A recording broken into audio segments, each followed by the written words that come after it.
Order. Andy Slaughter to move the motion.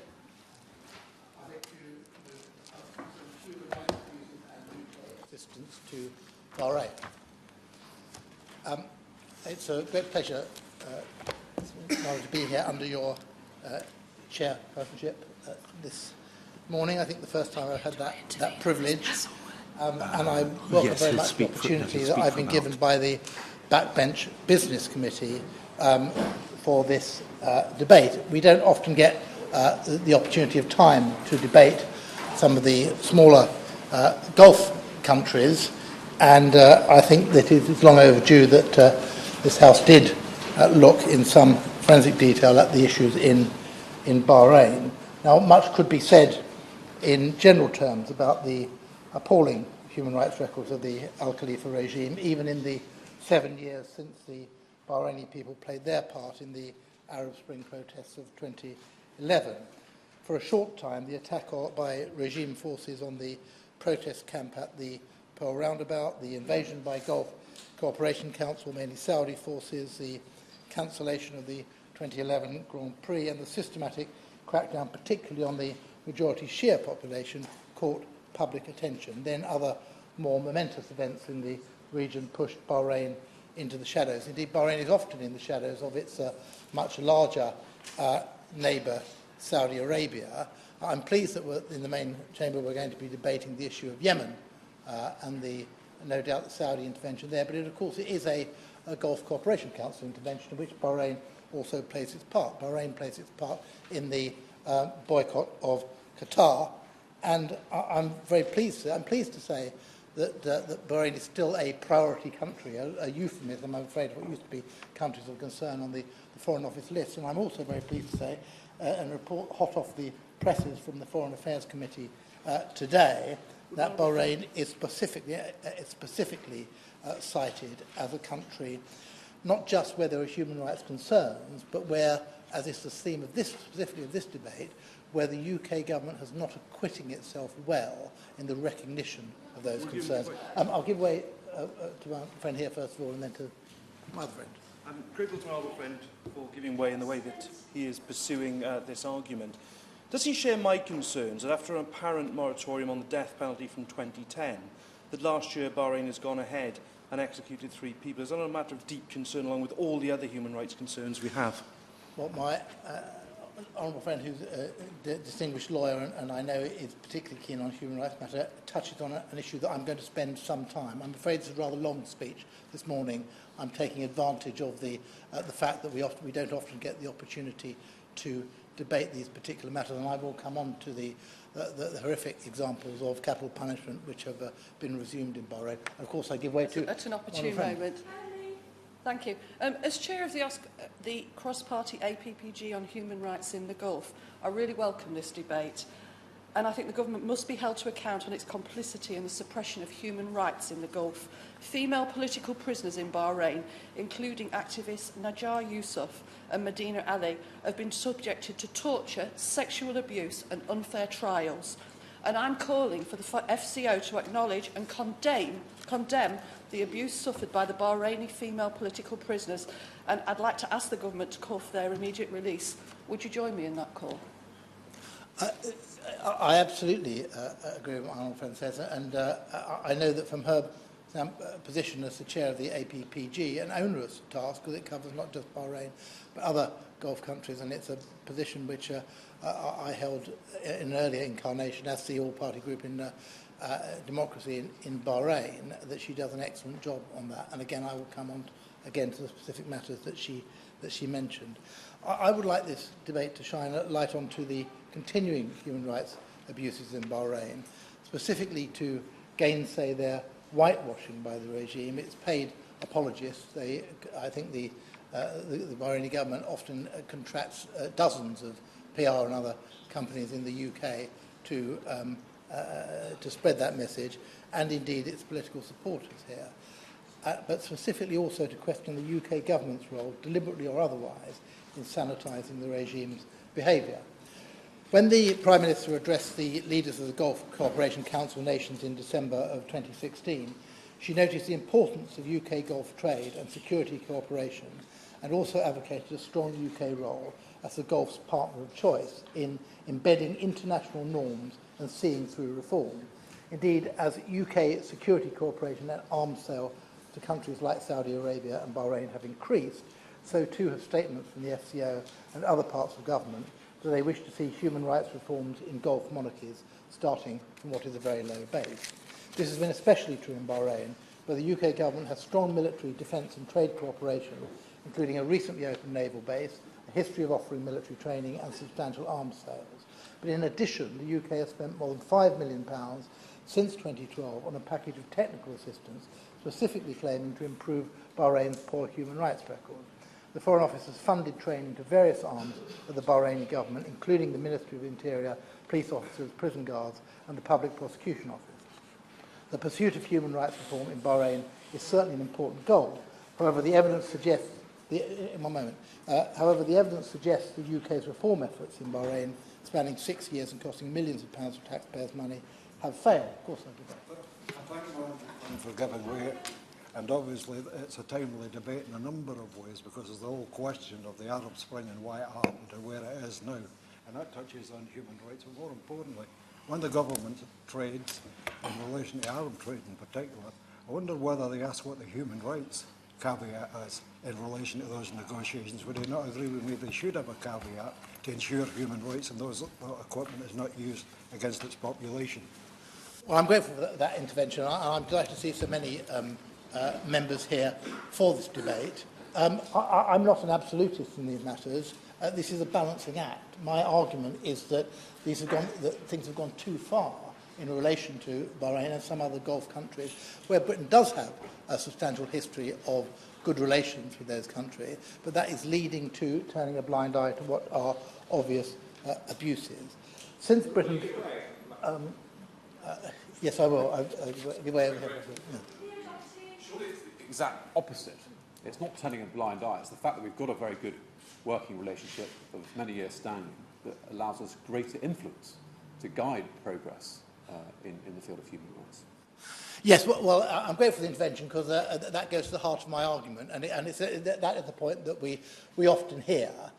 My argument is exactly the reverse is true, and that the intervention by the UK at a time when human rights are worsened in Bahrain is actually given cover to those abuses. I'll give way once more and I'm going to make some progress. I thank him. He's being very generous. If the UK does have this strong relationship with Bahrain, is it not the case that the UK should use it?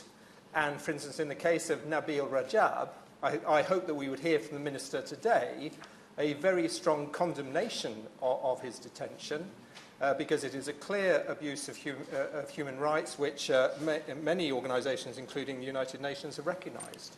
The honourable gentleman is, as always, ahead of me because he's on to the next page of my speech. Thank you. Since Reform Assistance Programme in Bahrain began, Bahrain's human rights record has deteriorated. Detainees held in Bahraini detention facilities have made frequent and sustained allegations of torture and forced confessions, and courts have routinely convicted offenders on the basis of those coerced confessions. Meanwhile, Bahrain refuses to allow the UN torture experts to enter the country. The Bahraini government has also persecuted and imprisoned peaceful human rights defenders, not least Nabil Rajab, the founder of the Bahrain Centre for Human Rights and a shortlist candidate for this year's Václav Havel Human Rights Prize, awarded by the Council of Europe. He was recently sentenced to 5 years in prison for tweeting. Saeed Awadi, director of the London-based Bahrain Institute for Rights and Democracy, or BIRD, has watched as his family members in Bahrain have been tortured and imprisoned in retaliation for his human rights and advocacy in the UK. I note that Mr. Awadi is here today, and I thank him for his bravery and tenacity and for continuing his laudable work in the face of such persecution. I hope the Minister will do the same. Hassan Mushaima, now 70 years old and a founding Bahraini opposition leader, was arrested alongside 12 other political leaders in 2011, tortured and sentenced to life imprisonment. He is being denied access to his most basic rights, including medical assistance, while in Jal prison, a detention centre which in July 2018 was criticised by the UN for its inhumane conditions. Hassan's son Ali escaped arrest because he was in the UK in 2011. 40 days ago, he started a hunger strike outside the Bahraini embassy in London asking that his father be given access to adequate medical treatment, family visitations and books. Ali Mashema is here today, and I hope the Minister will also join his call for a more humane treatment for his father and all other political prisoners in Bahrain. Worst of all, to take my honourable friend's earlier intervention, during the course of the UK current assistance to Bahrain, Bahrain broke a 7-year moratorium on capital punishment with the execution of 3 torture victims by a secret firing squad in January 2017. The UN Special Rapporteur on Summary Executions swiftly declared the executions of Abbas al-Samaya, Sami Mashema and Ali al-Singais to be extrajudicial killings. After those unlawful executions, the size of Bahrain's death row tripled in less than a year. 21 individuals now await execution there. It's a particular concern that specific Bahraini institutions trained by the UK have themselves been responsible for serious violations of international human rights law, either while receiving UK training or shortly thereafter. These violations have been especially severe, with catastrophic consequences in the case of death row inmates. I'd like to spend a little more time today talking about some of the people who have directly suffered these violations and about the grave abuses they've experienced at the hands of Bahraini bodies supported by the UK. Al-Samaya, Mashema and Al-Singais were executed in January 2017. Mashema and Al-Singais are the nephews of prominent peaceful opposition political activists in Bahrain, which their families believe is the real reason why they were falsely accused of terrorism offences. All 3 men were tortured by police and forced to confess. Methods of torture including beatings, electric shocks and sodomy with metal objects. Al-Samaya was tortured and Al-Singais was raped by prison guards at a facility at which the UK was training 400 members of staff. Al-Samaya and Mashema filed complaints about their torture with 2 UK-trained torture investigators, the Ombudsman and the Ministry for Interior, and the Ombudsman for the Ministry of Interior and the Special Investigation Unit, the SIU. These institutions, which are mandated to conduct inquiries into torture complaints lodged by detainees in Bahrain, failed to properly investigate any of the complaints made by these men. Mashema's lawyer submitted complaints about his client's torture and forced confession to both bodies, neither of which ever conducted an investigation. The SIU later rejected Al-Samaya's torture allegations without interviewing him or commissioning an independent medical examination.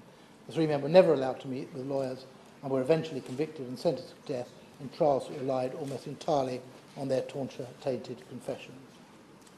Mohammed Ramadan and Hussein Musa are facing imminent execution for alleged terrorism offences while they insist on their innocence. Both men were arrested and tortured by Bahraini police. Ramadan, a policeman and father of 3, was blindfolded, stripped, beaten with iron rods and threatened with the rape of his family members. Musa was hung from the ceiling by his wrists for 3 days and beaten with batons. Both men eventually signed false confessions. Both men have also since been tortured further by prison guards in a facility from which the UK has trained staff. Despite receiving complaints about their torture and false confession shortly after arrest, the Ombudsman refused to investigate them for 2 years, during which time they were sentenced to death on the basis of their coerced confessions. Neither man has ever been allowed to meet with a lawyer. After their trial, the Ombudsman and the SIU both agreed to finally investigate their torture allegations. These investigations have now been closed, but neither institution has released its findings. Both the Ombudsman and the SIU refused to tell the men or their lawyers whether the investigations confirmed their torture allegations. The SIU eventually recommended a retrial for both men, but their false confessions extracted through torture may now be reintroduced as evidence. Maher Abbas al-Kabaz is facing imminent execution for alleged terrorism offences despite insisting on his innocence. He was disappeared by Bahraini police for a week and tortured so severely he had to be transferred to a military hospital. Police forced Maher to sign a false confession which was used to secure his death sentence in a patently unfair trial. Despite official complaints from his family and lawyer, the Ombudsman has never investigated his torture. The SIU has also yet to investigate his torture, despite receiving a formal complaint from the human rights advocacy group Reprieve for assisting him in late July. These defendants were failed at every step of the way by Bahraini bodies which the UK sees as reform partners. These men were tortured by police and prison guards until they made false confessions, and their torture and ill treatment was covered up by torture investigators. 3 of them have been illegally executed. The other 3 could be killed at any time. It's deeply concerning that the UK Bahraini partners are responsible for human rights violations as serious as torture and obscuring acts of torture in furtherance of unlawful death sentences. This is a poor result from a reform programme that aimed to improve Bahrain's human rights record. Of equal concern, Ms McDonough, is the British government's reluctance to issue strong criticism of Bahrain's human rights abuses in spite of the growing human rights crisis there. In 2017, after the executions, the Foreign Office's response was to state that Bahrain was aware of the UK's opposition to the death penalty. It raised no public concern about their torture or their unfair trials. Shortly thereafter, the Foreign Office stated that it would not support a joint statement on Bahrain's human rights record at the next UN Human Rights Council session because it would not recognise some of the genuine progress Bahrain has made. Indeed, the government has maintained that while Bahrain is by no means perfect and has a long way to go in delivering on its human rights commitments, it is a country that is travelling in the right direction. It is making serious reform, unquote. The British government counts the advent of the Ombudsman and the SIU among these serious reforms. The Foreign Office continues to describe the Ombudsman and the SIU as independent human rights oversight bodies that enjoy increasing public confidence and has not acknowledged their wrongdoing in the cases of prisoners facing imminent execution. This stands in stark contrast with the UN human rights experts, including the Special Rapporteurs on Torture and Summary Execution and the Committee Against Torture, which have expressed concern that the Ombudsman and the SIU are not independent and not effective, and that their activities result in little or no outcome. There is real concern that the UK's defence of Bahrain on the global stage has served to deflect international scrutiny of Bahrain's human rights record at a time when such scrutiny is sorely needed. There is now a false perception among many in the international community that Bahrain's human rights record has improved thanks to British assistance. Bahrain aggressively promotes this idea. Government-affiliated newspapers that now refer to a supposed British belief that Bahrain's human rights record is flawless. Meanwhile, despite mounting violations, states have failed to agree to a single joint statement criticising Bahrain's human rights record at the UN Human Rights Council in the past 3 years, and Britain has been unwilling to support such statements. UK reform assistance programmes are too often cloaked in secrecy. This is particularly true when it comes to the human rights risk assessments which the FCO is obliged to carry out in approving assistance of this nature. The government's policy on overseas security and justice assistance, or OSJA, is designed to prevent UK involvement in human rights abuses such as the death penalty or torture. The policy sets out a human rights risk assessment process which British officials must follow before approving UK assistance to overseas bodies which may be involved in such abuses. When the OSJA policy was introduced, the then Foreign Secretary William Hague claimed it would demonstrate the UK's commitment to tackling issues related to human rights in an open and transparent way. In practice, however, the government has adopted a blanket policy of refusing to disclose OSJA assessments which have been used to approve UK assistance to human rights abuses. Bahrain serves as an example of this. The Foreign Office has refused to disclose any of the OSJA assessments completed in respect of its work in Bahrain, leaving Parliament and the public unable to determine whether the risks of such close cooperation with Bahrain's security apparatus have been properly considered. It's also unclear whether these assessments, which the Foreign Office initially performed in 2011, have been repeated or reconsidered in the wake of serious and documented violations of international human rights law by the Bahraini government since then. The funding of these programmes lacks transparency as well. Technical assistance to Bahrain was initially funded largely from the Conflict, Security and Stability Fund, the CSSF, a £1.13 billion cross-departmental fund that has received parliamentary criticism for its lack of transparency and accountability. In 2017, the Joint Committee on the National Security Strategy described it as opaque. This year, both the Independent Commission for Aid Impact, the ICAI, and the International Development Committee, the IDC, criticised the fund. The ICAI noticed that owing to serious problems with the government's human rights risk assessment, we do not know if CSSF programming is causing harm, as working with security forces accused of human rights violations risk legitimising them and their actions, or even becoming complicit in violations. The IDC noticed that cross-departmental funds of this kind risk being slush funds, whose lack of transparency and accountability undermines trust in their use and also risks undermining faith in the UK aid brand an alarming message which is very much repeated by the Foreign Affairs Committee report published this morning. The Foreign Office has shifted the funding stream for these programmes away from the CSSF and to the Global Britain Fund and the Integrated Activity Fund, about which even less is known. When asked, ministers have refused to provide details of these funds, including their objectives, safeguards or assessment frameworks, so Parliament has been unable to provide scrutiny or oversight. Finally, it should be noticed that after several years of disclosing basic information about its Bahrain reform projects, the Foreign Office is now refusing to disclose these details about its current and future work in Bahrain.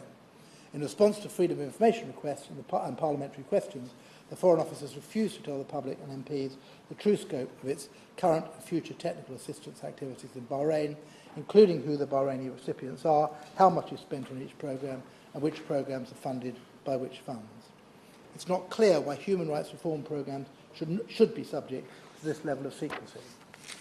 By formally shielding the details of such assistance from public view, the government risks creating the impression that it's unwilling to accept scrutiny or criticism of its activities in Bahrain. This hardly reflects the values of good governance and openness the government is apparently seeking to advance in that country. The efficacy of the British government's reform efforts in Bahrain are in serious doubt. Bahrain, already a repressive autocracy in 2012, has only grown more so since. The country's only two opposition political societies have been forcibly dissolved. The only independent newspapers in the country have been forcibly closed. A recent constitutional amendment has paved the way for military trials of civilians.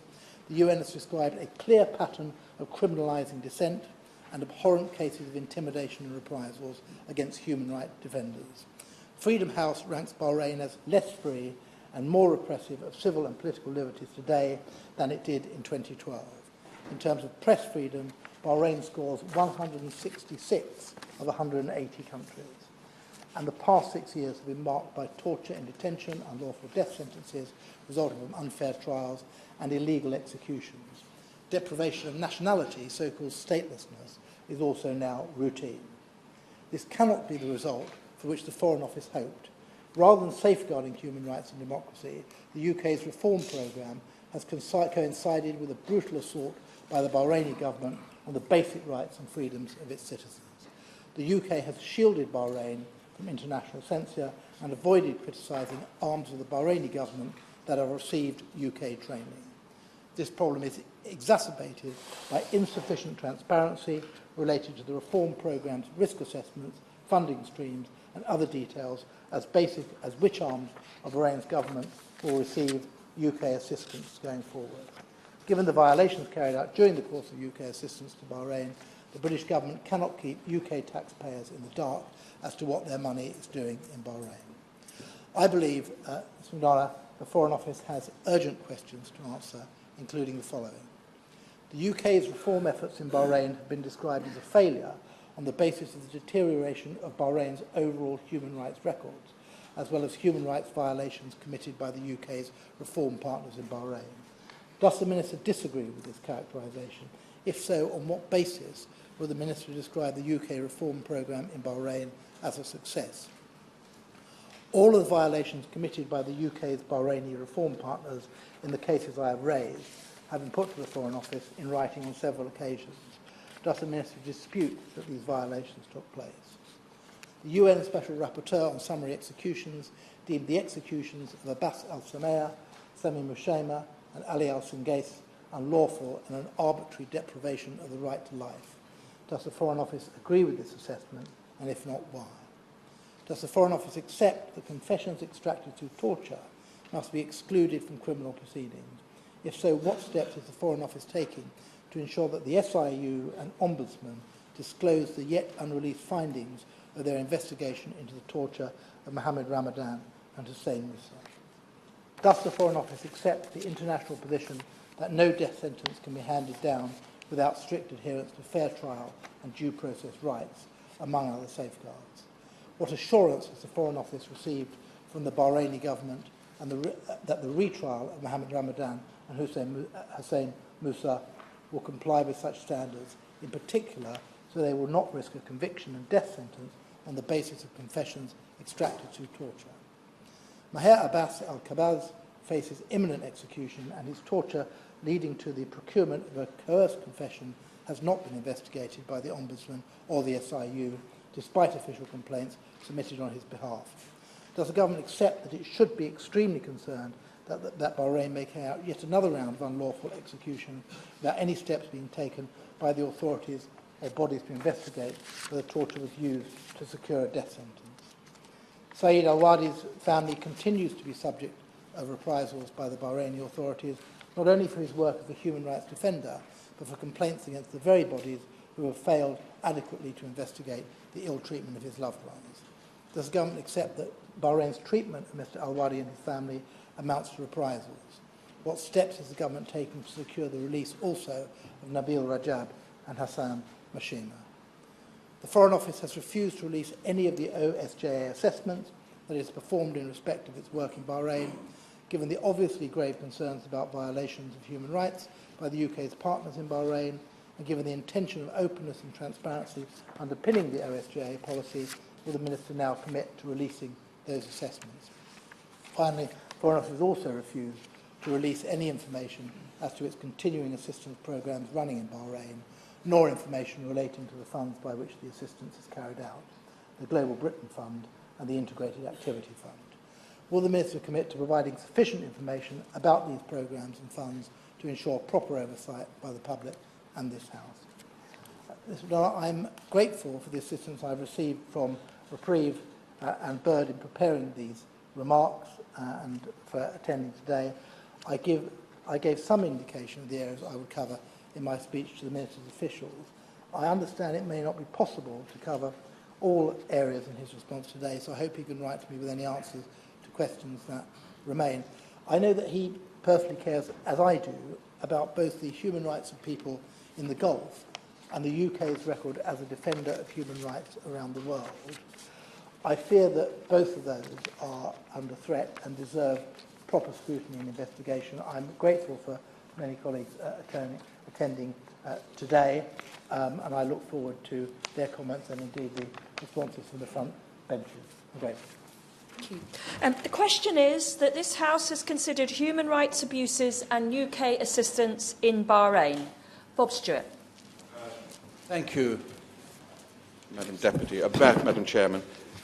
May I straightforwardly declare an interest here? I'm Vice Chair of the All-Party Group for Bahrain, and I'm actually very fond of the place because my connection goes back there almost 50 years. Formally, the British relationship with Bahrain dates to 1816, when we signed a treaty of friendship, which has fundamentally lasted since then. In fact, Bahrain remained under British protection until it was granted its independence in 1971, becoming a constitutional monarchy, led by the same royal family which had signed the original 1816 agreement. In July 1969, I was posted as an officer of the 1st Battalion, the Cheshire Regiment, to Bahrain. 50 years ago, it was a very different place.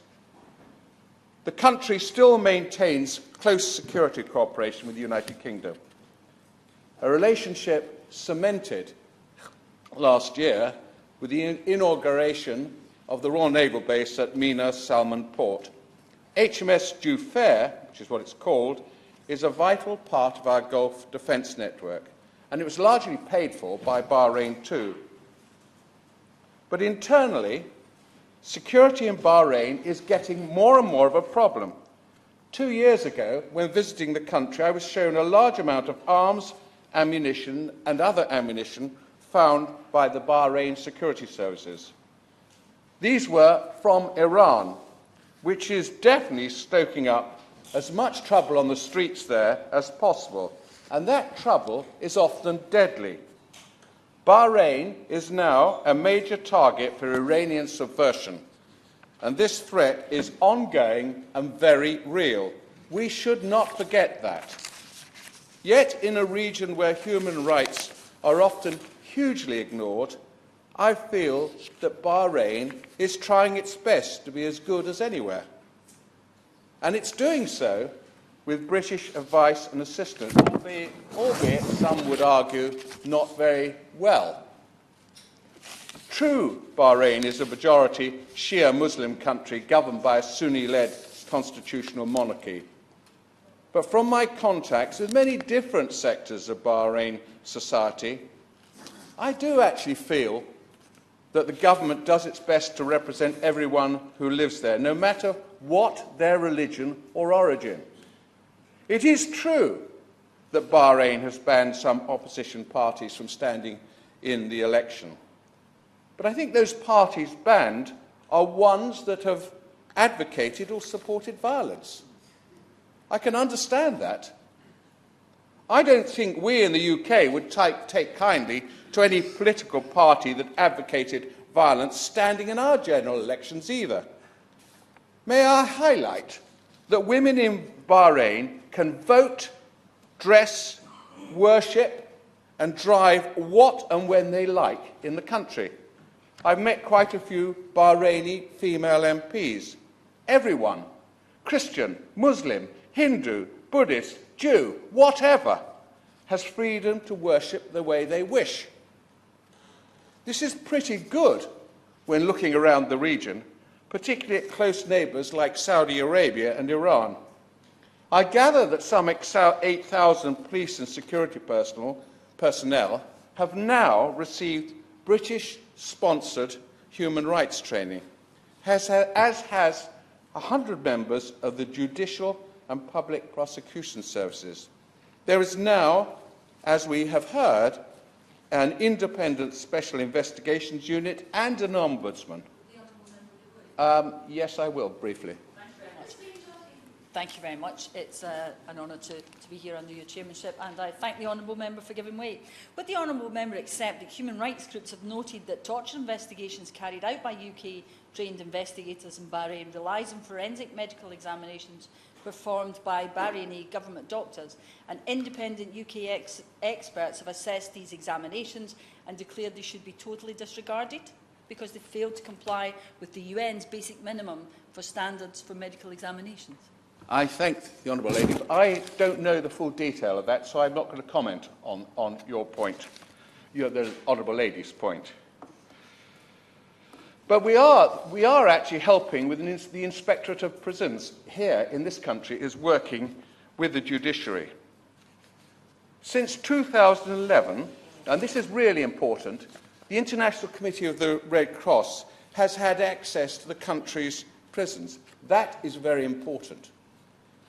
Video and audio recordings now routinely occur when prisoners are interviewed. Inspections of prisons and their conditions are now normal, and recommendations of such reports are implemented to the best of our ability. I believe that's the case. I consider such changes to be a major step forward. I don't agree personally with capital punishment, but I don't live in Bahrain.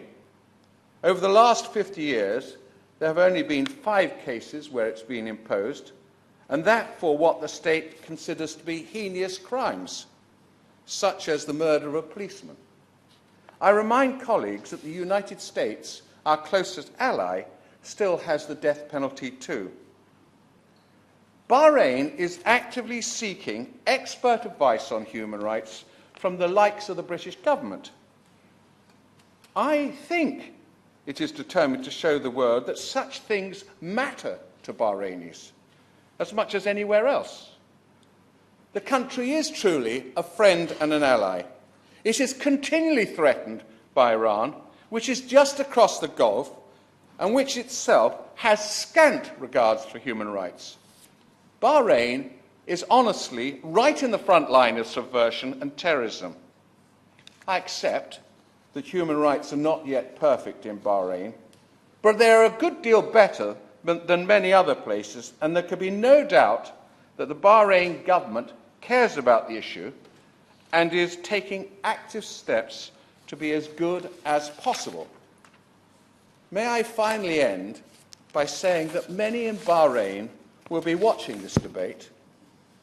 They are truly staunch friends of the UK, and they'll be pretty jarred off if we condemn them on human rights matters when they are so much better on such things than so many other countries. Thank you. Jim Shannon. It's a pleasure to speak in this as as always, in Westminster Hall to make a contribution. First of all, can I thank the honourable gentleman for Hammersmith for bringing it to the floor of the House for this debate and for us all having the chance to participate because of that. As a chairperson for the APPG on freedom of religious belief, the matter of Bahrain has been on my radar for a long time before this debate was called, and I'm thankful to the honourable member in the Backbench Committee for giving this issue the attention that it deserves. I am very aware, Ms McDonagh, as we come nearer and nearer to the March 2019 deadline for Brexit, how important global trade is and will be. And I am so thankful for the good relations between the UK and Bahrain that see bilateral trade that was worth some $884 million in 2012. I'm thankful for the good relations which allow us to have an embassy there and which also allow us to have a naval base to give greater coverage of the Gulf region. They are very much our partner in relation to that. There's certainly a relationship between the UK and Bahrain, and this is a good thing and one which we would encourage. There is a give and also a take friendship which should be maintained and enhanced if possible. But with friendship, Ms McDonagh, we all know this, with friendship comes a responsibility. And I wonder, are we fulfilling our responsibility and duty to freedom and democracy as much as we could be? My mother, a very wise woman that she is, has often told me, you tell an acquaintance what they want to hear, you tell a friend what they need to hear. So as a friend of Bahrain, are we telling them what they need to hear? And yes, we welcome the friendship. The honourable gentleman who spoke before has told us very clearly how important that is, and we all know that. But sometimes with that friendship, you have to remind people of some of the things that they're not doing correctly. Absolutely help. Thanks, Honourable Member, for giving way. Can I apologise? I was a few minutes late into the debate. Would he agree with me that whilst there is progress being made, it's the lack of progress that's not moving fast enough, and that's the big concern for the people and for the wider global community? I thank my honourable friend and colleague for that intervention, and yes, I do wholeheartedly agree with that. We want to encourage Bahrain to move towards a more open human rights diktat to ensure that we can have all the opportunities for everyone in Bahrain as we have here in the United Kingdom. Obviously, yes, absolutely. Yeah.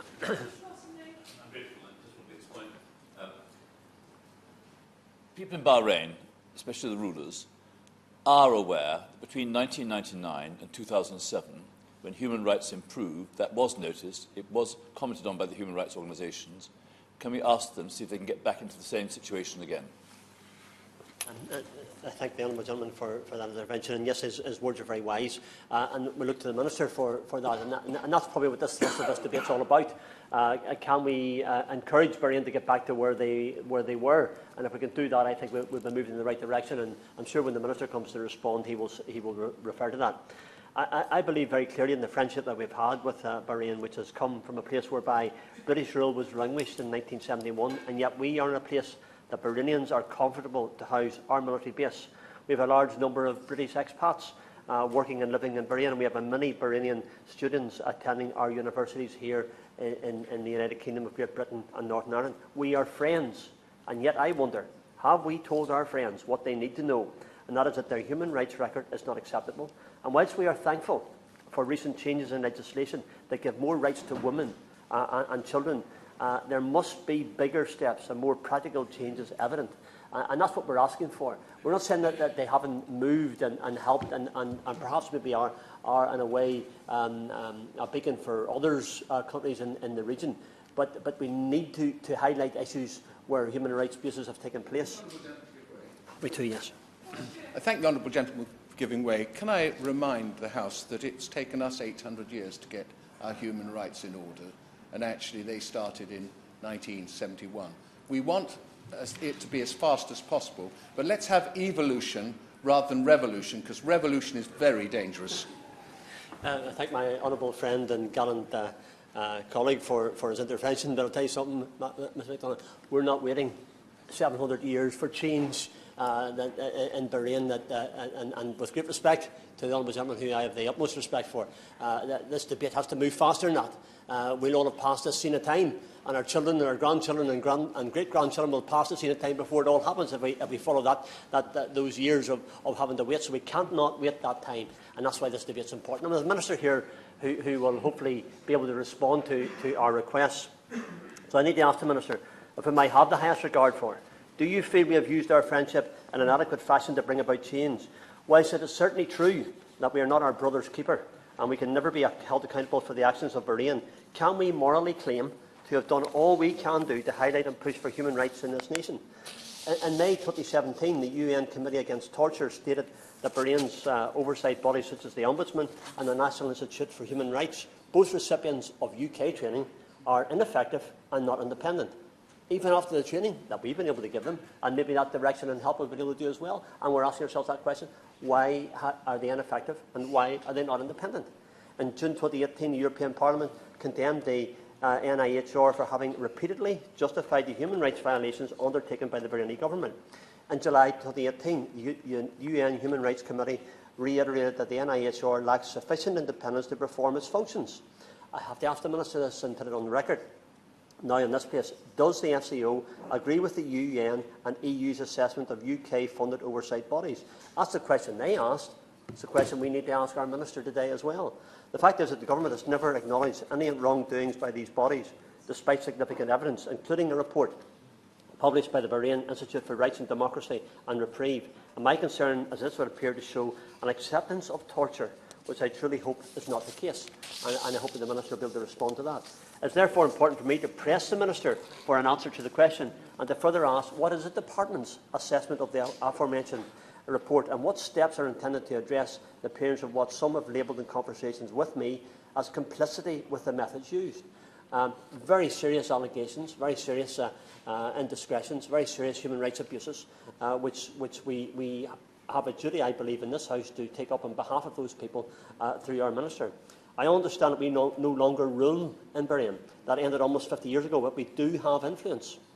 We do have some sway. And I remain unconvinced that thus far we can morally hold our hands up as doing all in our power. We have spent £5 million since 2012 on a package of technical assistance to Bahrain, largely to improve the Gulf monarchy's poor human rights record. And this is to be applauded. But it could be argued, and it should be argued, indeed it has been presented to me, that in 6 years, millions of pounds worth of UK technical assistance to Bahrain has failed to reform that country's human rights as much as would be hoped or could be expected. I look forward to hearing the Minister respond. I look forward to hearing the Shadow Minister's contribution as well, because he always makes a very balanced and a very helpful contribution. The member finishes. Just when he's on the issue of the technical assistance that we've offered to Bahrainis over the past few years, would he agree with me that it's important that the international community sees some benefit that is derived, not only our own taxpayers, but the international community see that progress is being made, that there's no regression, that there is progress, and that people in Bahrain can see and feel the noticeable difference that that technical assistance offers? I thank my honourable friend and colleague for his intervention as well. And yes, his words are very helpful to this debate. And yes, the people of Bahrain need to see effective change.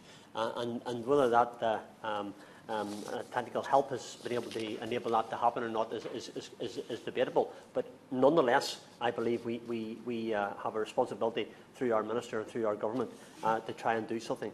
I look forward to the ministerial response. Indeed, would even appreciate a written response on the matter if the Minister is unable to fully answer the questions today. There's many questions in the contribution I've made, and many others as well. But mainly, I simply want to highlight the fact that I believe we can and I believe we must do more to influence. And I'm asking that we can do that in the very near future, actively doing that now, actively doing it in the future. We have an obligation, I believe, to speak out for those with no voices. I say this often in this chamber, Ms MacDonald. We are a voice for the voices in this chamber, and we continue to do so. And I believe that we can and must be more eloquent in word and deed as we speak on behalf to their government through our Minister here today. Thank you very much. Raymond Chisty. It's a pleasure to speak in this debate, and I congratulate the honourable member for Hammersmith for calling this debate, because I think it's important in our democracy, Madam Chairman, that colleagues are able to hear all sides of the view on any particular debate. All colleagues have their own experiences of different countries and different issues they've campaigned on.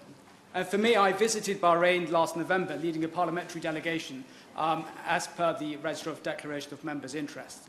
And prior to that, we had a very good meeting with the Minister looking at the number of different issues that were coming up, religious freedom, trade and security, before we went to that country.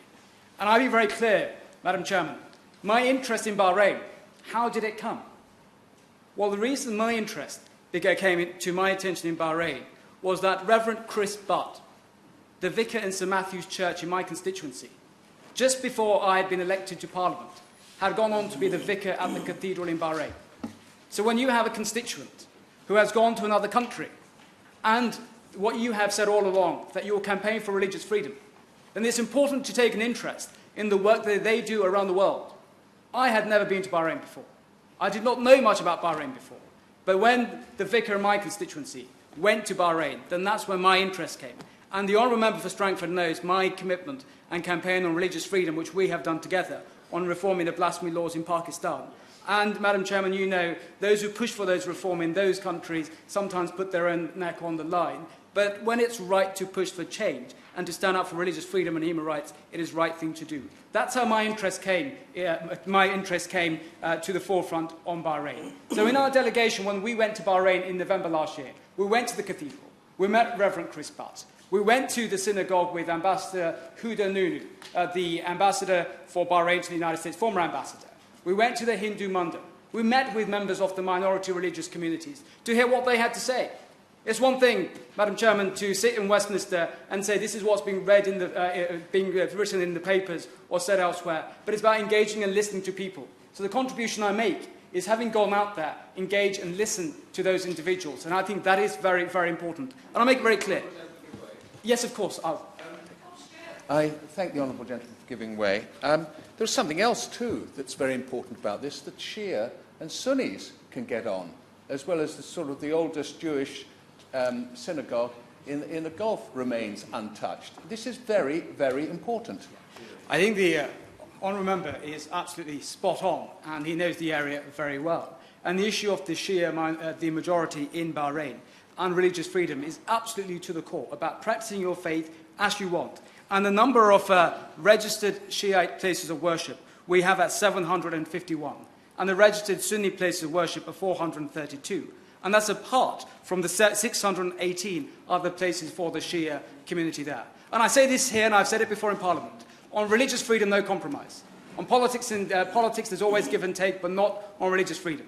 And we've said that when I travel abroad elsewhere. So that's why when I come to this debate, it's about interest in religious freedom, and as having served on the Joint Committee on the Human Rights in this place. Madam Chairman, what is not right? And I make this very clear. We're all members of Parliament from across the political spectrum. We engage with diplomats at all levels. When on the 17th of August, I visit and engage with the ambassador for Bahrain, I'm the vice chairman of my party for communities. I engage with diplomats across the board. When I come out of that meeting, to be followed by individuals from outside, chased down the road, shouted at, pictures taken. I don't know who these people are. I've never met them. They've never asked to come and see me and speak to me. Threatened. You're trying to flag down a cab. One doesn't stop. They're running after you. Then you go further down and try and flag down another cab. The voice gets closer. You jump into a cab and you say to the cab driver, lock the door, drive now. And then you report it to your House of Commons Security Services. Is that how members of Parliament should be treated? You have your views, but engage in a constructive way. That is the way. And look, we have a difference of opinion. But, and I accept, and I say this to the Minister, I've read the House of Commons brief, and it says Bahrain is a priority country on human rights. It says that, and I accept that. There are concerns, but not to treat members of Parliament in that way. Engage with us. So if you want to come to the United Kingdom, if you want to claim asylum, absolutely claim it according to criteria, but respect individuals, respect democracy, respect how it works, and not treat parliamentarians in that way. I make that very clear, Madam Chairman. The other point I wish to make is this. The point has been made by the member for Hammersmith, and I listened with care. He did not say one aspect of reform where he thinks progress has been made. But what I want to do to be as fair as I can I just refer to page 2 of the House of Commons Library, a document prepared for this debate. And that document and that page refers to Bahrain's commitment and as a signatory to the United Nations Convention on Civil and Political Rights. It's there. And on that, it says some progress has been made. It does not say no progress has been made. It says some progress has been made, but then it outlines a number of other areas where more needs to be done. So the point I start with, progress has been made. And the point made by the Honourable Member for Beckenham, he got my line earlier. Over the summer, I read the book called Agincourt by Randall Fiennes. Many hundreds and centuries ago, our country went through a lot of changes, and we did a lot of things to one another which wasn't right on the pretext of religion. It's taken us hundreds of years to get where we are now. And to say that countries which become independent in 1971 can actually change over and evolve into that, they can't. But what is important is that we support them to get there quickly as possible. And what I say to you that is the support that we've given on this specific sector, and I want to be short because I want to hear the Minister, is with regards to the Ombudsman Service. And the Honourable Member to my right, and I forget his constituency that's sitting next to the Member for Stankford, said again earlier... Hollandary. Londonderry. Made earlier, what about our international partners? What are they saying? They want to see change. What are they saying about this? But can I just refer again to the page 17 of the House of Commons Library document? Not nobody else, House of Commons Library document. An answer given by Lord Ahmed, the Minister in the other place, where he said with regards to the Ombudsman, he says the work of the Ombudsman, which is supported by the UK funding, through UK funding, says this. In 2014, the Ministry of Interior's Ombudsman Service won the EU's, European Union's, the Shellert Prize for the promotion of human rights in the Gulf Cooperation Council. And linked to that very important point, Madam Chairman, is this. The Honourable Member for Hammersmith raised two cases. I'm not going to go to the others. He raised the case of Hussein Musa and Mohammed Ramdan. They had been convicted to be sentenced to death. The Ombudsman report then made a finding that that should be overturned. And that was overturned because of the Ombudsman's report. And that is going through a retrial process. So you have a system which does work. More needs to be done, but there is a document which says some of the reforms that are taking place have actually helped save 2 individuals from going to the gallows. I think it's the right thing. It's there. It's not saying that because somebody else has said it. It's in the House of Commons document that reform is taking place and it is making constructive change. The final point I want to make is this, is with regards to the other area, we all talk about human trafficking. And that country has recently got a Tier 1 criteria, with regards to human trafficking and improving how individuals are treated, who go and work in that country and their experiences. And they're now on par, rated by the State Department with the United States, it's now rated them with Germany, United Kingdom, and other developed countries to say that what they are doing on the human trafficking. So I want to end by saying reform is taking place. Change is taking place. More needs to be done. It has to be done. And that's why I welcome what the Minister does with the joint biennial working group between Bahrain and the United Kingdom, where human rights, environment, education, security all gets discussed. And I'm looking forward to what he has to say on what was discussed and what will be discussed. So in essence, I think change has taken place. More needs to be done, but it's not good to simply criticising. You have to give credit where it takes place. But by working with our partners around the world, we can push for change more. Final point, I do not believe in the death row. I've never have done. I've made that clear point to the Americans. I'll always do that. But you have to work for change, and we are doing that as the United Kingdom, as parliamentarians, through engagement with our counter-parliamentarians in that kingdom. Thank you, Madam Chairman. Leo Doherty. Thank you, Ms Madonna. I'm very grateful to serve on your chairmanship today. And I will speak briefly because time is short. And I would start by drawing members' attention to my declaration in the Register of Members' Interest, which will show that I've got a very long-standing relationship with the Kingdom of Bahrain. Not as long as the Honourable Members for Beckenham, that is indeed the case. And it's an association of which I'm extremely proud, because I think it's a hugely important and historic relationship that this country has with the Kingdom. I will mention 3 brief points, and I'd firstly like to set some context, firstly in regard to the domestic situation in Bahrain. What you see in Bahrain when you travel there is a country, a young country, that has achieved a remarkable development in a very short space of time. Many points have been mentioned by other members, but the steps towards democracy that the Kingdom has taken, the remarkable level of religious freedom for all religions and freedom of worship, as well as move towards a family law that provides greater autonomy and freedom for women in the family. These are remarkable steps for a young country in that region. Where else can you meet a Member of Parliament, a female Jewish Member of Parliament in the Middle East? It's a remarkable progress that the Kingdom of Bahrain has made in recent years. And I've travelled throughout the kingdom in Shia villages and spoken to all sides, and that's actually something that they're very proud of, the modern development of this remarkable young country. That's a domestic context, and we mustn't forget it. What's also very important is the regional context. And regional context, when the Honourable Member for Hammersmith spoke, and I'm grateful for him calling this debate, but his contribution was notably lacking, utterly devoid, in fact, of the regional context of Bahrain's situation. The regional context is one of Iranian interference in the domestic affairs of the Kingdom of Bahrain. And it is a tragedy that, since 2011 particularly, those seeking to engage in politics have been militarised. Political groups have been militarised by the Islamic Revolutionary Guard Corps from Iran, and sectarian divides that weren't there before have been created and exploited. And that is a modern-day tragedy which the kingdom is seeking to overcome. But of course, Ms. McDonald, this didn't start in 2011. This started in 1979, when the Islamic Revolution took place in Iran.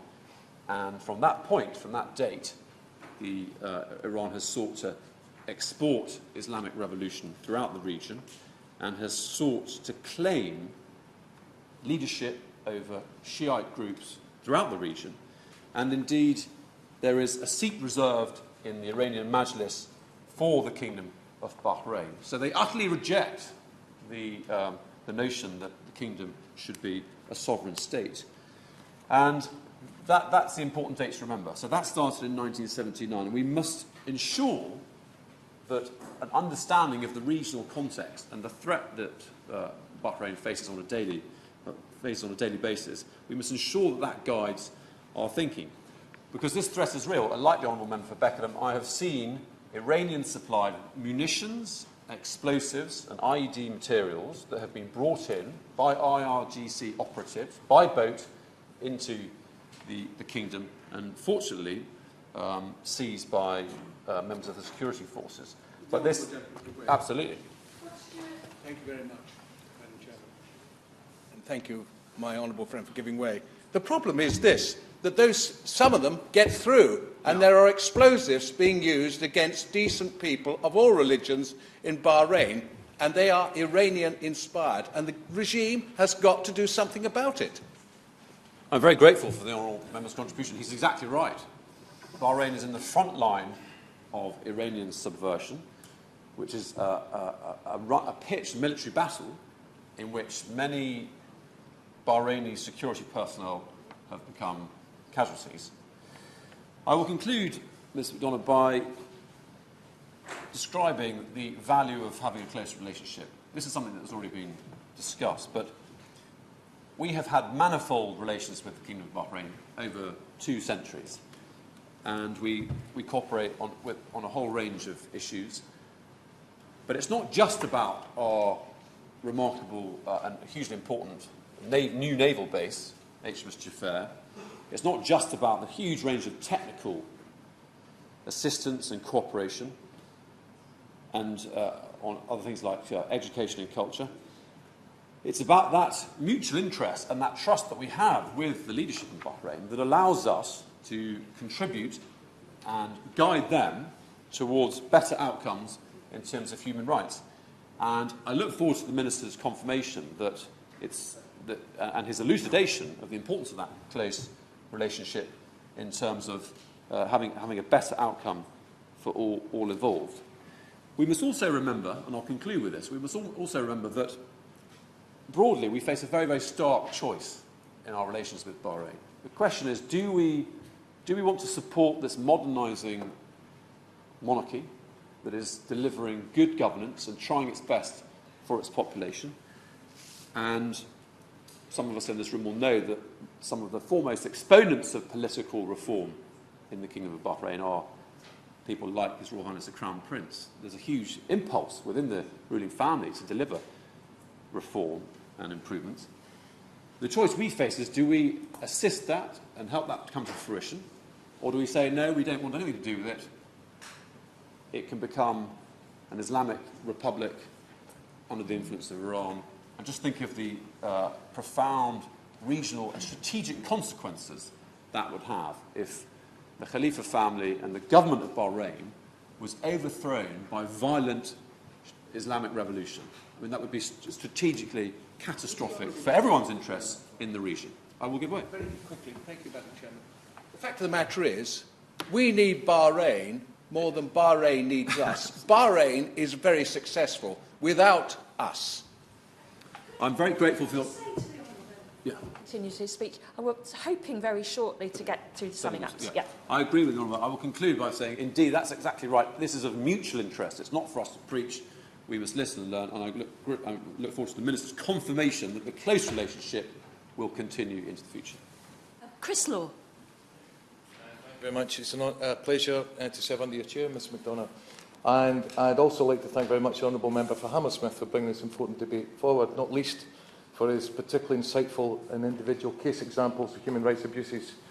As we heard across this chart on a systematic campaign to dismantle free speech in the country.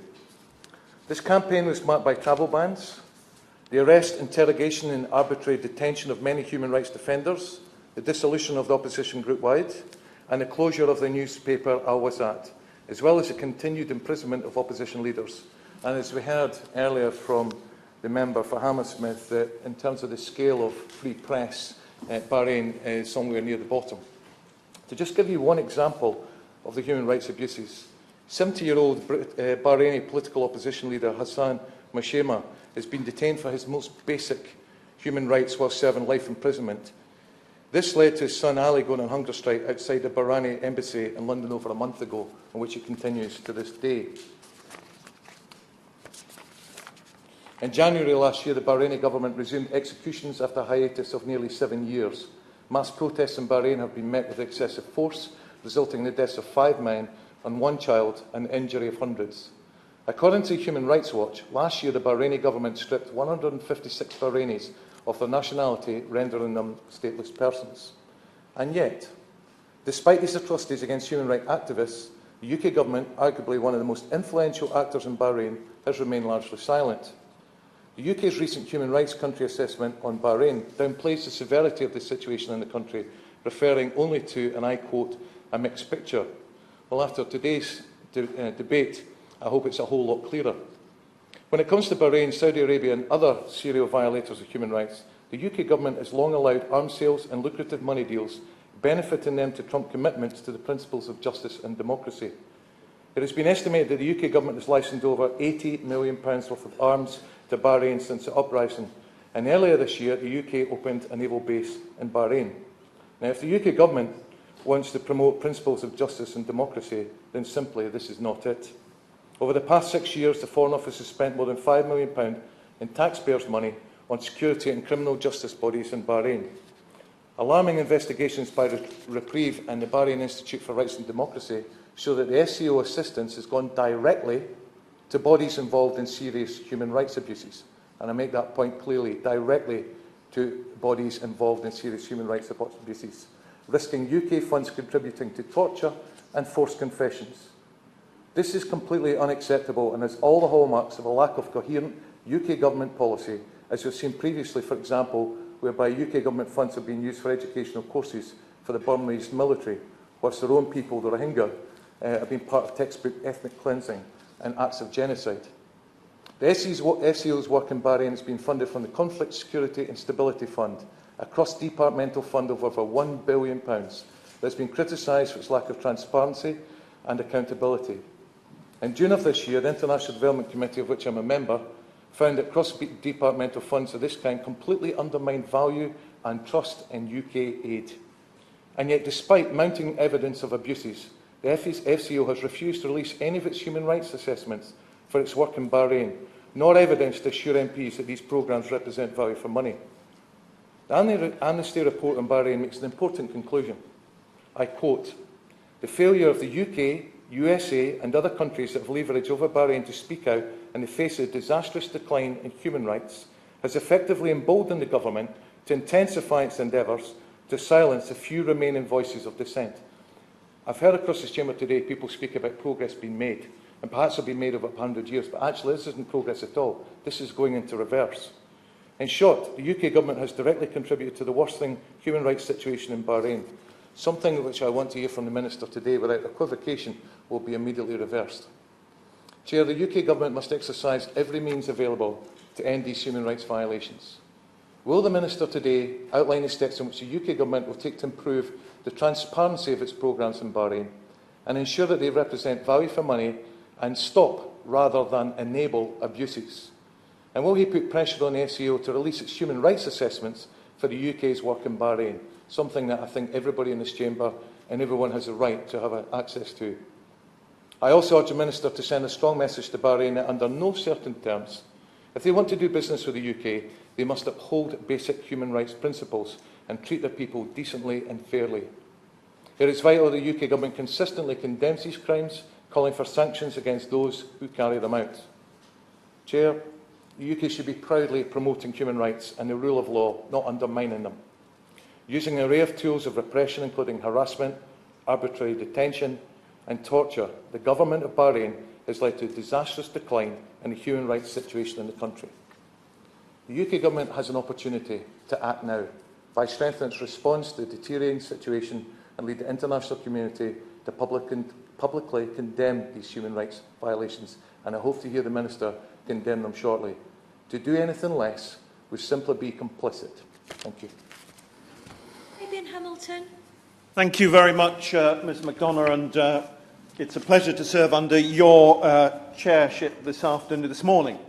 I'd like to start by congratulating my honourable friend, the member for Hammersmith, on not only achieving this debate today, but on detailing, in his very forensic way as he always does, the concerns that he has, and we should all have, and many have been expressed this morning, about the violations of human rights in Bahrain.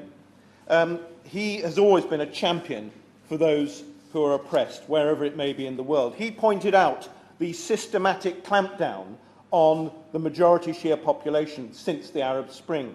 He mentioned that the United Kingdom's policy towards Bahrain is of great concern to many organisations who champion human rights throughout the world. We heard an intervention from the Honourable Member for Lincoln, the chair of the All-Party Parliamentary Group on Bahrain, who was concerned about the sexual abuse of female prisoners, and I hope the Minister will be able to say something about that in his conclusion to this debate. He also highlighted the arrests, the torture and the abuse of human rights protesters and listed numerous individuals, including the well-known human rights activist Nabil Rajab. And he mentioned, of course, the executions resuming in January 2017 following the end of the suspension of the death penalty. Obviously, all members in this chamber today have equally condemned the reintroduction of the death penalty. And he mentioned a comprehensive list of the UK's involvement in Bahrain in spite of the well-documented violations of human rights. And one of the conclusions he came to was a quote from Freedom House, which said that Bahrain is more repressive and less free than it was just 6 years ago. We then heard from the honourable and gallant member for Beckenham, who has considerable experience going back 50 years of Bahrain, and he gave a very, very different view of that country. He talked about its independence in 1971 as a constitutional monarchy, and that he was posted there in 1969. It was a very different place then, he said. But he mentioned, as many other honourable members have mentioned, that Iran is stoking up subversion, and we shouldn't forget this, that the majority population is Shia, and Iran feels it has a right to interfere in Bahrain's internal matters. He said that Bahrain was trying hard to act well with regard to human rights, that it tries hard to represent all minorities, that those banned in Bahrain are the ones who advocated violence, and how would we feel about accepting parties in the United Kingdom that advocated violence?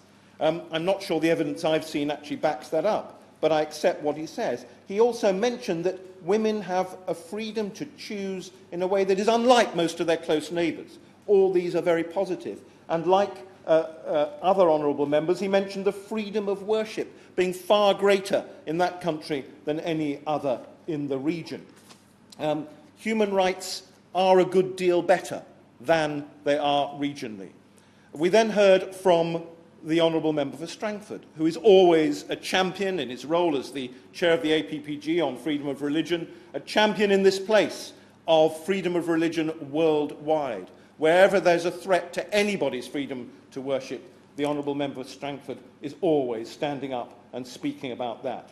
And he said that with friendship comes responsibility, that we should be a critical friend of Bahrain, that if we see those human rights abuses, we should say as a friend of Bahrain, you need to stop this. You need to ensure that everybody's rights to political freedom are equal.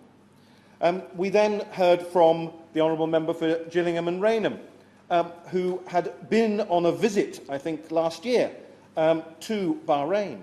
And he talked about his experience of engagement and listening to religious minorities in synagogues and churches as well as in mosques. And it is to the huge credit of Bahrain that people have that religious freedom, which is very real in that country. He mentioned that reform is taking place. Clearly, for many of us, it is not fast enough. The Honourable Member for Aldershot, also an expert in the region, told us that this was a young country that had achieved remarkable development in a very short period of time. And there was much greater freedom for women than in any other country in the region. He mentioned the regional context again, that Iran was interfering in the domestic affairs of Bahrain, something that was a very real threat to that country. And then we heard a very good summing up from the official spokesperson for the Scottish National Party, the Honourable Member for Dundee West, who always speaks very well indeed in these debates.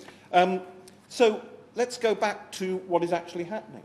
Bahrain, as we know, is a slight anomaly amongst its peers in the region because it lacks the abundant oil and natural gas reserves that many of the other Gulf states have.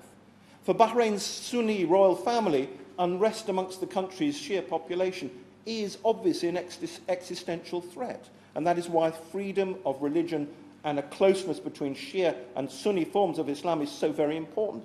Bahrain hosts the US Navy's 5th Fleet, and of course we've heard much about the new UK military base there too. But 70% of the population of Bahrain is from the Shia branch of Islam. And Bahrain has been ruled by the Al Khalifa family since the 18th century, which gives them an enormous history and tradition in that country. But the recent increase in repression must be a cause for concern. Since June 2016, the Bahraini authorities have cracked down on dissent and have dramatically stepped up that crackdown. There's been an indefinite ban on peaceful demonstrations in Manama since August 2013. During the period between June 2016 and June 2017, Amnesty International found that at least 169 critics or their relatives were arrested, summoned, interrogated, prosecuted, imprisoned, or banned from travel or threatened.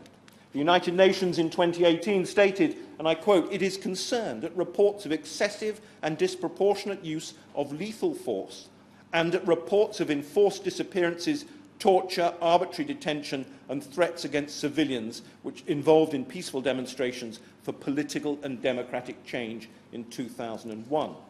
But the Assistant Foreign Minister of Bahrain, Abdullah al-Dosari, stated that Bahrain was a model in the region for its religious tolerance, social protection programmes, the empowerment of women and the development of human rights.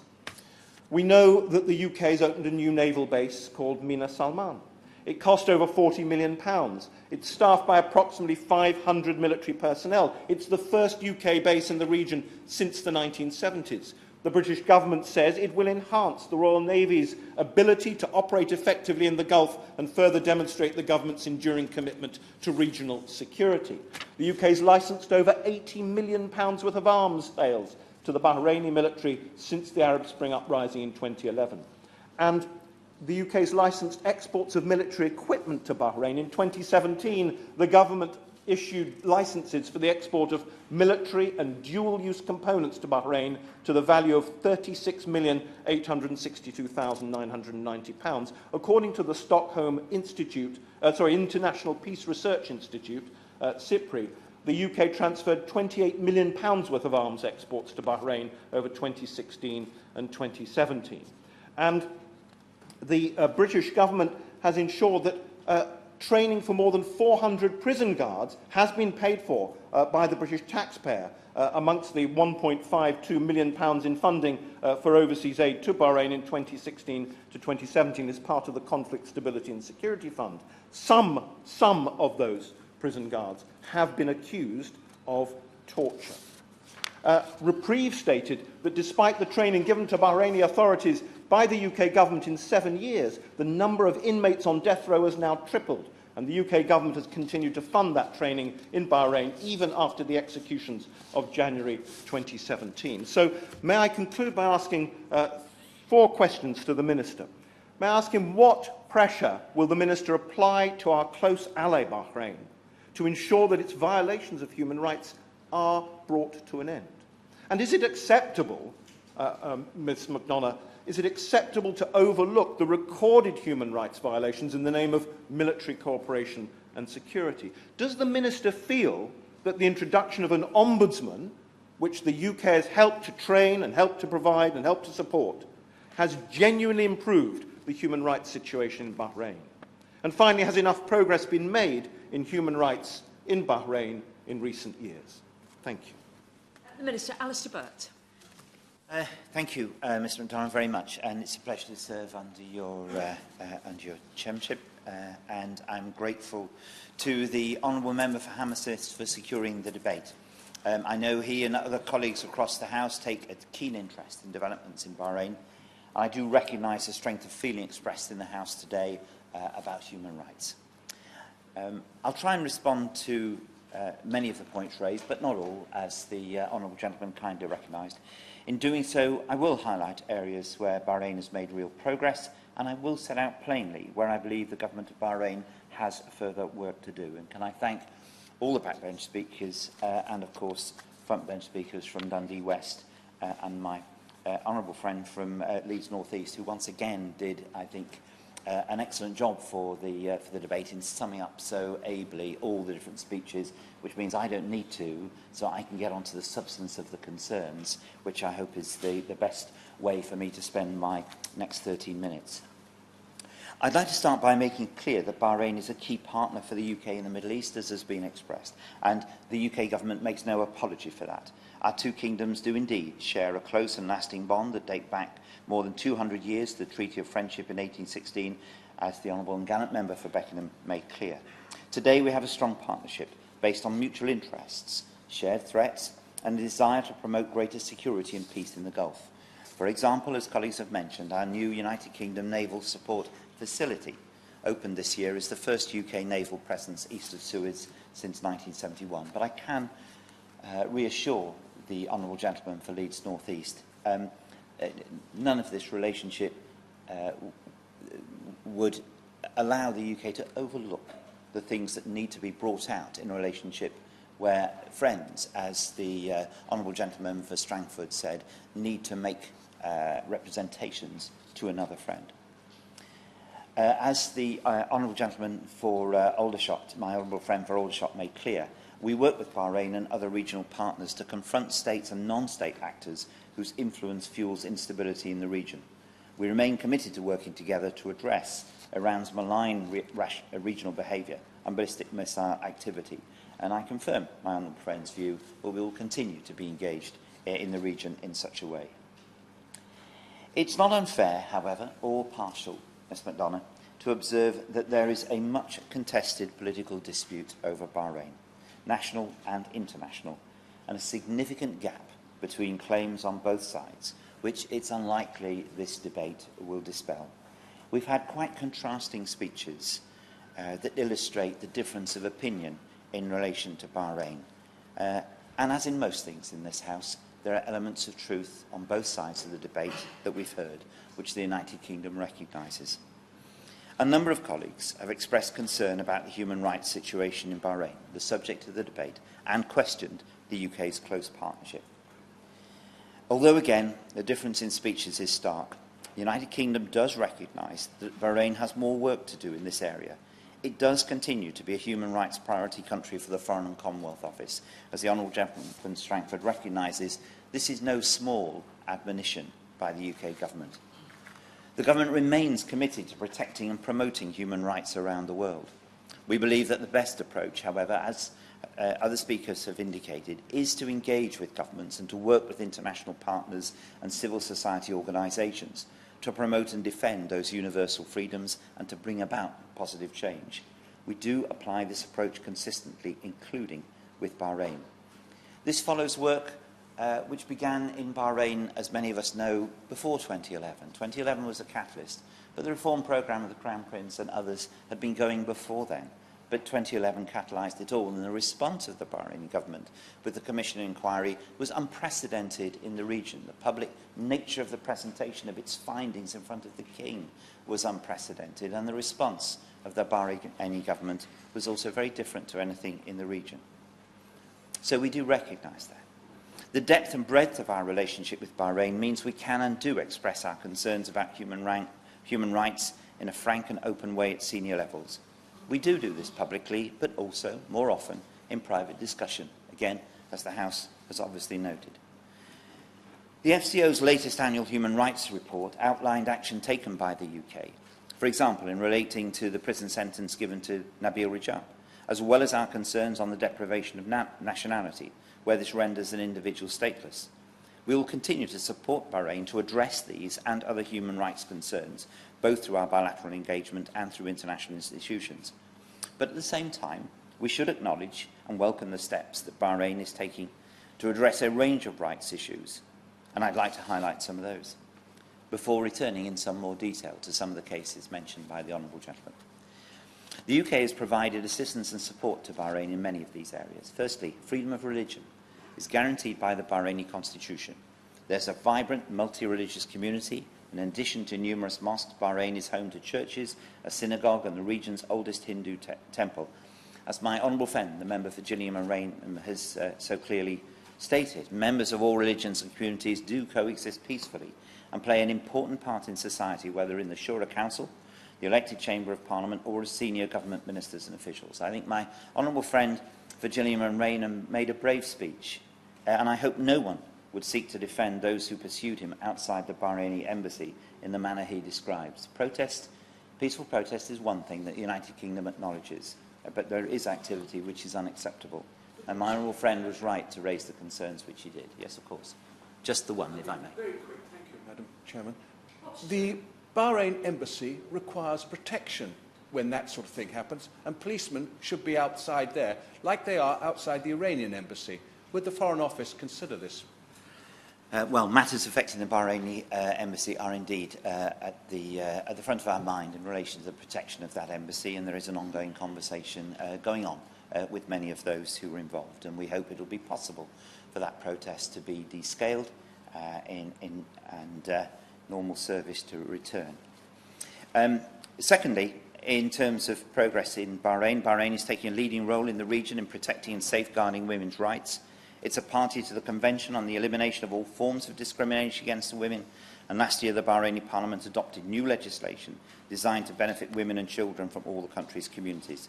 I also welcome Bahrain as the signatory to the UK-led We Protect Global Alliance, demonstrating its commitment to combating the use of children online.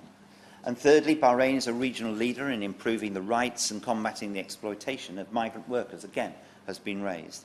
The Bahraini government has increased the transparency of working conditions, introduced a victim-centred approach in its response to trafficking and exploitation, and signed the UK-led call to action on modern slavery. Such efforts have been recognised internationally. The US's annual Trafficking in Persons report recently rated Bahrain a Tier 1 country, the same as in the UK, indicating it fully meets the minimum standards for the elimination of trafficking. And finally, Bahrain is taking steps to improve prison conditions, particularly for young offenders and vulnerable children. Our objective in providing technical assistance is to help bring about positive change by sharing the UK's expertise and experience. There's one thing to say straight up. The UK's technical expertise in trying to improve a human rights situation is usually commonly employed in countries where that is needed. That's why we get engaged with countries where support is needed, as opposed to a list of countries where everything is perfect. And that's what we've tried to do in relation to this. All training is provided in line with international standards and fully complies with our domestic and international human rights obligations. In terms of oversight bodies, mentioned by a number of colleagues, the UK has been working with Bahrain's independent human rights oversight bodies since their creation following recommendations from the Commission inquiry in 2012. Our work has supported the building of effective institutions which hold the Bahraini government to account. While these bodies still have more to do, which we recognise, they have already demonstrated their abilities, including the prosecution of police officers accused of human rights abuses. We've also worked to strengthen the Parliament and youth engagement. Bahrain remains one of only 2 countries in the Gulf with an elected Parliament, and we look forward to elections this year. UK support has strengthened the institutional capacity of the Bahraini Parliament Secretariat, enhancing staff skills to support MPs in their oversight of the government. And the composition of that Parliament is wider, I think, than some critics outside would recognise. In addition, yes, of course. Thank you, Minister, for giving way, and I can hear the points you're highlighting about the progress. I want to ask just one specific question which I raised earlier, which is, in terms of the human rights assessments the SEO is currently withholding, is it your decision today that it will now be released so we can at least have our own insight into what these assessments are? We publish what we can and what is appropriate to do so, and we try and be as transparent as possible in official publications, and we'll continue to do that. Not everything is publishable, but we'll publish as much as we can in order to give a clear impression of what is happening. We'll continue to look, as we always do, at whether there are ways to strengthen such publication. As I mentioned earlier, Bahrain's new legislation related to alternative sentencing. The Bahraini system has already started to implement provisions under this new legal framework. Let me deal with some of the individual cases that were mentioned. Unfair not to. In relation to Hassan Moshema, the Foreign Commonwealth Office and the British Embassy in Bahrain have closely followed the case of Mr Hassan Moshema and have raised this case with the government of Bahrain. We continue to encourage anyone with concerns about treatment in detention to report them to the appropriate oversight body, and we also encourage the oversight bodies to carry out swift and thorough investigations into such claim. The government of Bahrain has released a detailed public statement regarding the access to healthcare Mr Moshema has received since he's been in detention. And we've received categorical assurances in his case and others that there is and has been access to appropriate medical care whilst in detention. On Nabil Rajab, I expressed my concerns on the sentence given to Mr Rajab on the 21st of February and reiterated the UK's call to protect freedom of expression for all its citizens. We've closely monitored the trials of Mr Rajab. Officials from the embassy regularly attend Mr Rajab's court hearings, including the handing down of the latest appeal verdict. I'm aware there's now an opportunity for Mr Rajab's legal team to apply for an appeal through the judicial system, and our officials will continue to monitor the case closely. In relation to Mr Syed Al-Wadi, the British Embassy and the FCO continue to monitor the cases of the family members of Mr Al-Wadi. We've raised the cases with the government of Bahrain, and should we have further concerns, we will do so again as part of our continuing dialogue. We welcome the investigation and recommendation of the Special Investigations Unit in relation to Mohammed Ramadan and Hussein Musa, and the subsequent decision of the Minister of Justice to refer those cases back to the Court of Cassation for retrial. In conclusion, Madam Ms McDonald, it's age. Can I conclude? We take very seriously both sides of this discussion we've heard today. Bahrain remains an important partner, but we do not ignore the voices we hear about other things. As a long-standing friend, we both offer support and speak frankly about our concerns. We'll continue to do so. When I was first in Bahrain, so many people in Bahrain expressed their desire to be Bahrainis, not to divide themselves into respective groups. And I remain very keen that that should be the future that we should look forward to in Bahrain, so that people see themselves as Bahrainis first and foremost and nothing else. And the United Kingdom will continue both to support Bahrain, but to support progress where it is needed in relation to dealing with the concerns, which have been raised today. The question is that this House has considered human rights abuses in UK assistance to Bahrain. As many of that opinion say aye, of the contrary, no. I think the ayes have it. The ayes have it. Order, order.